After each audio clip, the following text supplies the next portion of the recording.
Saludos, mi nombre es Osvaldo Ríos y junto a Gabriela Meléndez vamos a estar hablando sobre lo que se realizó en este laboratorio, donde se hizo un análisis estructural en una simulación de la enzima lisozima en solución de cristalización.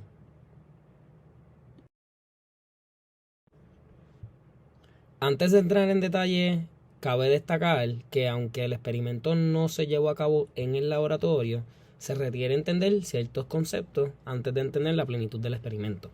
Entre ellos se requiere que entender qué es la cristalización enzimática y también cuáles son las distintas técnicas de cristalización de proteínas. Ahora, ¿qué es la cristalización enzimática? ¿Qué se necesita que ocurra? Bueno, una cristalización enzimática se logra cuando uno transfiere una enzima de interés en un medio. Usualmente ese medio debe estar sobresaturado con un precipitante. Estos precipitantes pueden ser ya sea sales iónicas o polímeros, que no afecten la estructura terciaria de la enzima. Desde hace 150 años, la cristalización de proteínas ha servido como una técnica de purificación y en años recientes se ha utilizado junto a la técnica de difracción de rayos X para analizar detalles claves de la estructura terciaria en proteínas. Finalmente, es importante destacar qué condiciones son claves para llevar a cabo una cristalización. Primero, como mencioné, es sobresaturar la enzima con agentes precipitantes. Y segundo, manipular el pH, temperatura, concentración de precipitante, entre otros parámetros. Para cada proteína, estas condiciones son distintas. Por esta razón, estas modificaciones se hacen entre muchos intervalos para aumentar las pruebas y errores y así de todas las pruebas identificar las mejores condiciones de cristalización. Aquí tengo colocado esta imagen para mejor visualizar lo que se refiere con que la enzima esté sobresaturada. Alrededor de la molécula deben haber suficientes iones de la solución precipitante con el fin de neutralizar las cargas de la proteína y comenzar una nucleación del cristal.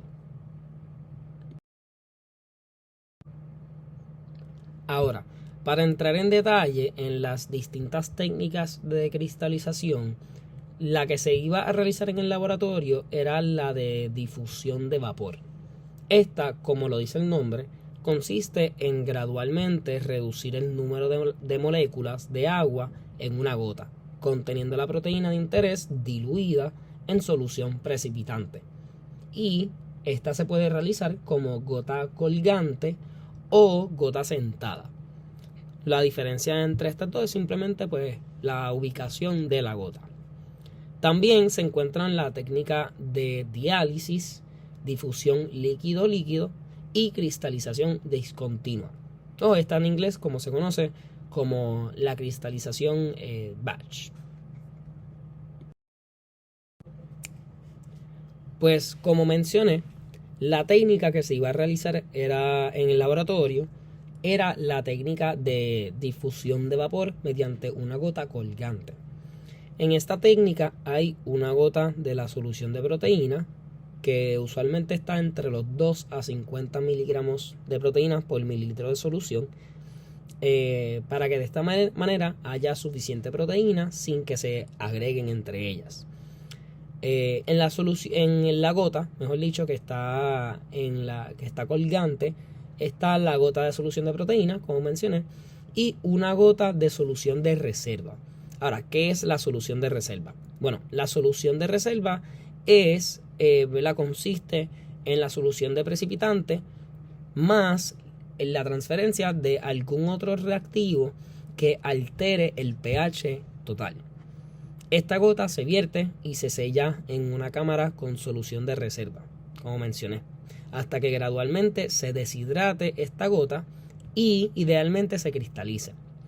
Para confirmar si la cristalización fue exitosa, esta misma se ve bajo el microscopio y se analiza entonces las estructuras que se ven bajo el microscopio.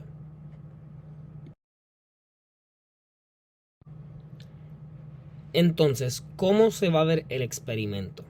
En el laboratorio se iba a preparar una pantalla de cuadrícula de microceldas, cada una con una gota colgante a distintos pHs y concentraciones de precipitante, para determinar las condiciones óptimas de cristalización. La solución de reserva que se utiliza contiene 4 molares de NaCl y acetato de sodio a distintos pHs para de esa manera alterar el pH. Entonces también en esta parte del laboratorio se iba a construir una pantalla de cuadrícula para que de esta manera se pueda analizar la nucleación de muchas gotas colgantes simultáneamente, y cada una de estas gotas colgantes pues iba a tener un distinto pH y una distinta concentración de precipitante. Entonces la pantalla de cuadrícula que se iba a construir en este laboratorio se iba a ver similar a la que se ve en en pantalla, donde a medida que incrementen el número de la microcelda o la fosa, se iba a realizar a un pH incrementante y similar a la concentración del precipitante. Ahora también cabe destacar que para cada proteína hay unas condiciones principales, que también para la lisosima hay unas condiciones principales que hablaremos más adelante acerca de las mismas, pero usualmente uno quisiera realizar la pantalla de cuadrícula a unos valores, unos intervalos de valores donde las condiciones principales están en el medio de las mismas. Por lo tanto, se utilizarían unos intervalos similares, mejor dicho, entre los intervalos similares de las condiciones principales se espera que ocurra una cristalización de la enzima. Sin embargo, para simular la proteína de lisosima en esta gota colgante, se puede utilizar un programa como CharmGUI. Este te permite visualizar la proteína saturada en una solución con condiciones modificadas como temperatura y concentración de iones de sal. Luego se desea comparar la estructura de la proteína en solución con la estructura de la proteína cristalizada, para así observar algunas diferencias. A medida que las dos estructuras tengan menos diferencias, las cristalizaciones fueron más exitosas, ya que se realizaron sin afectar la estructura y función de la proteína.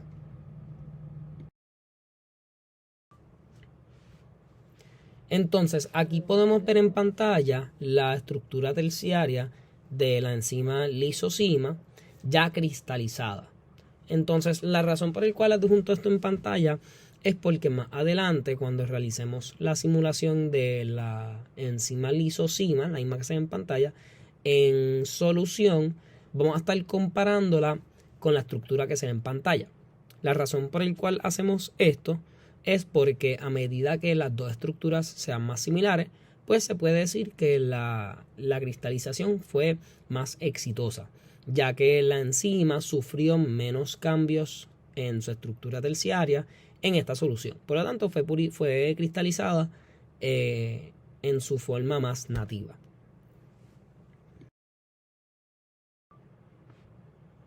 Ahora, para hablar sobre los materiales y métodos, voy a primero elaborar sobre los pasos de preparación de la cuadrícula de microceldas y las posibles estructuras que se esperan ver bajo el microscopio, si es que este laboratorio se llevará a cabo en un laboratorio. Luego hablaré sobre algunas tecnicalidades importantes necesarias para entender la simulación en la cual se realizó en este laboratorio.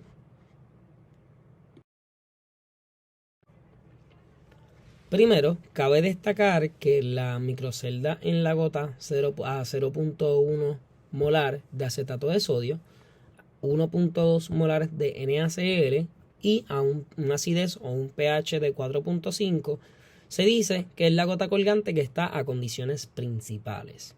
Por lo tanto, lo que significa esto es que se espera que cerca de estas condiciones o bajo esta condición se cristalice la lisosima. Por esta razón, se espera que las microceldas que estén cerca también, en la vecindad de estos valores de concentraciones de solución precipitante y a este pH, pues se espera que se cristalice. En el diagrama que se ve en pantalla se pueden ver los volúmenes de los reactivos necesarios para la creación de la solución de reserva para cada microcelda. Los que se ven bajo el cuadrado rojo son los volúmenes de la gota colgante a condiciones principales.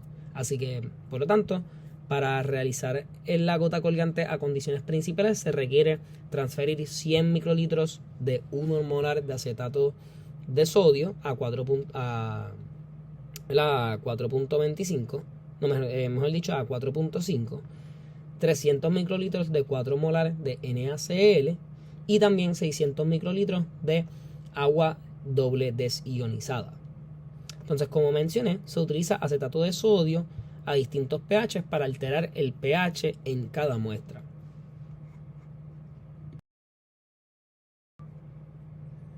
Ahora vamos a estar hablando sobre cómo se prepara la gota colgante. ¿Qué serie de pasos debemos llevar a cabo en el laboratorio para realizar esta técnica? Pues para la preparación de la gota colgante, primero se añade 1 microlitro de solución de lisozima a 10 miligramos entre mililitros y 1 microlitro de solución de reserva. Nuevamente, esta va a variar en concentraciones de precipitante y pH para cada microcelda. Estas gotas se transfieren a un cubreobjeto y este cubreobjeto se vierte para cubrir una microcelda con un círculo de grasa en el borde para que de esa manera salga el aire. Luego de 12 horas, estas gotas que estaban colgadas se ven bajo el microscopio. Ahora, ¿cómo sabemos exactamente si estas gotas se han cristalizado o no? Bueno, pues al ver las gotas bajo el microscopio, realmente hay muchas posibles figuras que pueden determinar si se cristalizó o no una proteína. Si se ven muchas gotas pequeñas o pocas gotas, ¿verdad?, de tamaño relativamente grande vista desde el microscopio, estas gotas pueden contener una de dos. Puede contener altas concentraciones de proteína que se separa de la gota original o polímeros no solubles al ser mezclados con el reactivo precipitante. Y así se puede ver una separación de fases, como se ve en pantalla. Por otro lado, si se ve un precipitado de estructura anormal en la gota, este puede indicar una de dos: o se cristalizó la proteína desnaturalizada o se precipitó en su estado nativo. Una gota transparente, o como se ve en pantalla como clear drop, indica que la concentración de precipitante quizás fue demasiado baja para sobresaturar la proteína. Por lo tanto, no se ve ninguna cristalización o nucleación bajo el microscopio. Ahora, para determinar si se cristalizó o no la gota, uno puede confirmar si la cristalización fue exitosa o no si en el microscopio se ven agujas unidimensionales, un microcristal en un plano 2D o figuras tridimensionales como las que se conoce en inglés como el Fuzzball Haystack Crystal, como se ve en pantalla.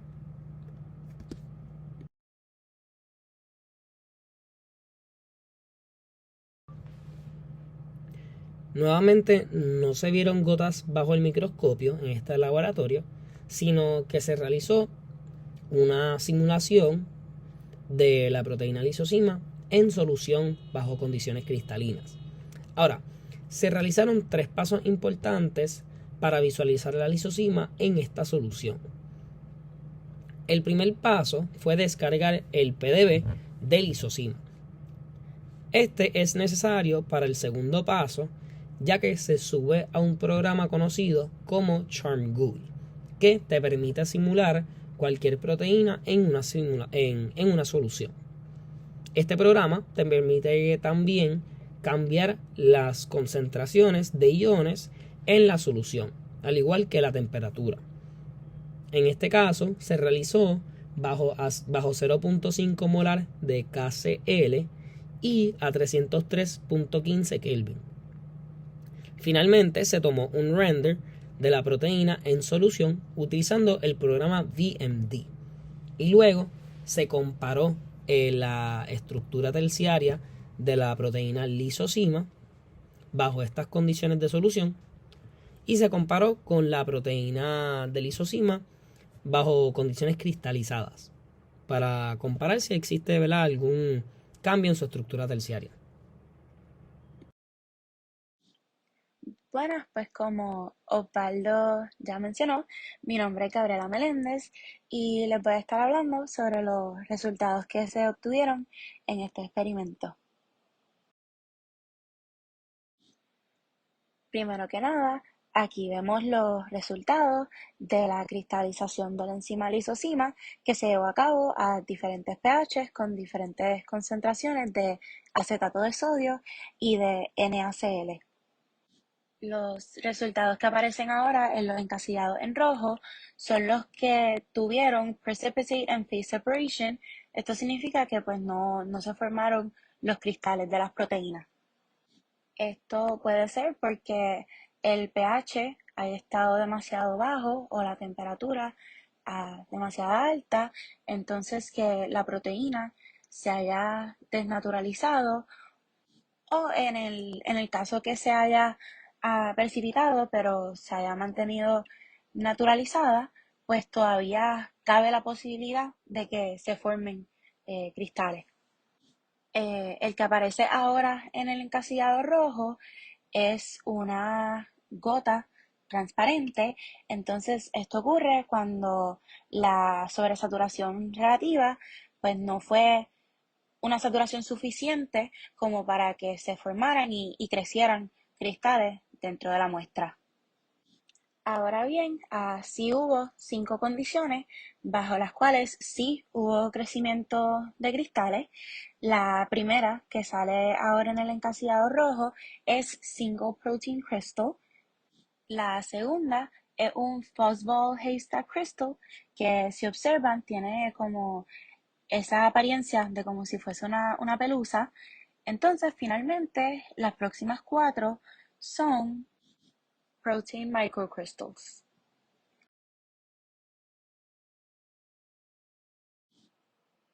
Pues aquí tenemos los resultados tabulados de la diapositiva anterior con lo que representaba cada imagen. Como pueden ver, en los encasillados rojos nuevamente aparecen las condiciones bajo las cuales se formaron los cristales. La mayoría de estas ocurrieron a un pH de 4.5 y en términos de condiciones de acetato de sodio y de cloruro de sodio, pues fue con 350.0 microlitros de cloruro de sodio a 4 molar con 550 microlitros de agua doble deionizada. Pues como Pablo mencionó anteriormente, las condiciones óptimas para la cristalización que se esperaba era con una solución de 0.1 molar de acetato de sodio y 1.2 molar de cloruro de sodio a un pH de 4.5, que entonces esta se ve en la celda donde hay 100 microlitros de 1 molar de acetato de sodio, 300 microlitros de 4 molar de cloruro de sodio y 600 microlitros del agua doble deionizada.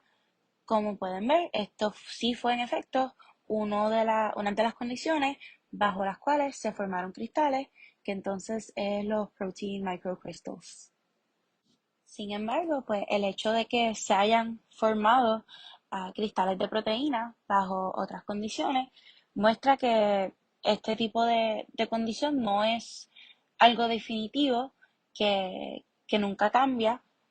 Al contrario, pues se puede observar que a variantes pH y concentraciones se pueden formar los cristales de proteína.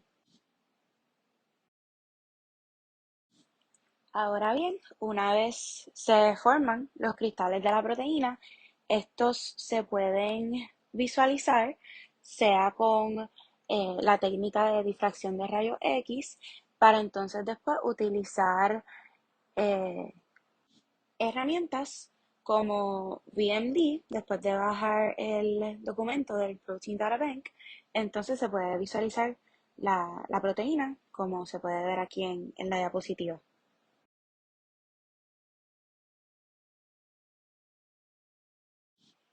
También, como Osvaldo mencionó, existe también la simulación de la caja de agua o Waterbox, que entonces se puede utilizar para simular la proteína en una solución. Aquí pues se ve el Waterbox representado en el PDB de BMD y entonces, si se fijan acá adentro, se puede también ver la proteína dentro de esta caja.